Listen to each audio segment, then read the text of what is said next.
नहमदुहु व नसल्ली अला रसूलिहिल करीम अम्मा बाद फ़अऊज़ु बिल्लाहि मिनश शैतानिर रजीम बिस्मिल्लाहिर रहमानिर रहीम। मेरे मोहतरम सालकान और मेरे अजीज साथियों, अस्सलाम वालेकुम। आज मुझे जिस मुल्क पर लफ्ज़ कुशाई का मौका मिला है, इसका अनवान है अल्लामा मोहम्मद इकबाल। जनाब वाला अल्लामा मोहम्मद इकबाल बिलाशुबा हमारे गाँव का जवाब थे। बदीम हस्ती का ख्वाब थे। आप अजीम मर्द मोमिन थे। आप चाहते थे बरसीर का हर मुसलमान ईमान की तफसीर बन जाए। आपने मुर्दा दिलों का हैतनों का नगमा सुनाया, गिरते हुओं को उठाया, नबी का जलवा दिखाया।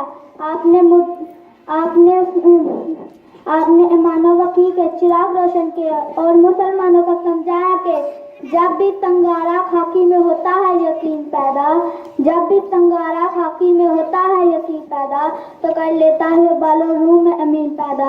मुअज़्ज़िज़ सामीन अल्लामा मोहम्मद इकबाल अस्सलाम थे। आपकी पूरी शायरी हमारे रोशन माटी का जलवा से आबाद है। आप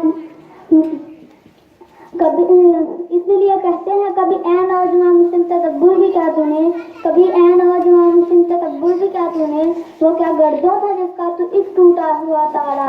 तुझे इस कौम ने पाला आगोश मोहब्बत ने कुचल डाला, तुझे इस कौम ने पाला आगोश मोहब्बत ने कुचल डाला। जनाब सदर अल्लामा मोहम्मद इकबाल ने मशरिक़ को देखा, तालीम के लिए यूरोप की दरगाहों में गए। उन्हें एहसास हुआ कि यूरोप की चमक दमक आगे है, जबकि इस्लाम का तहज़ीब जमाल हकीकत में लाजवाल है।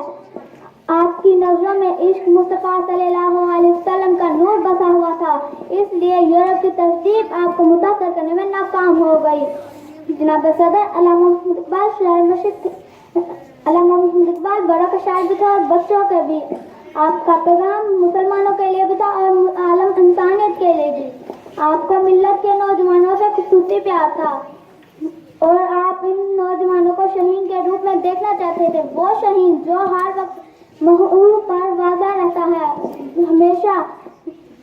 हमेशा आसमानों की बुलंदियों को छूता रहता है।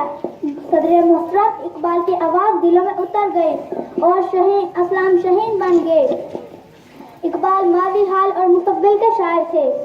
सबसे बढ़कर आपकी ख्वाहिश थी कि मुसलमान आप सल्लल्लाहु अलैहि वसल्लम का सच्चा गुलाम बन जाए।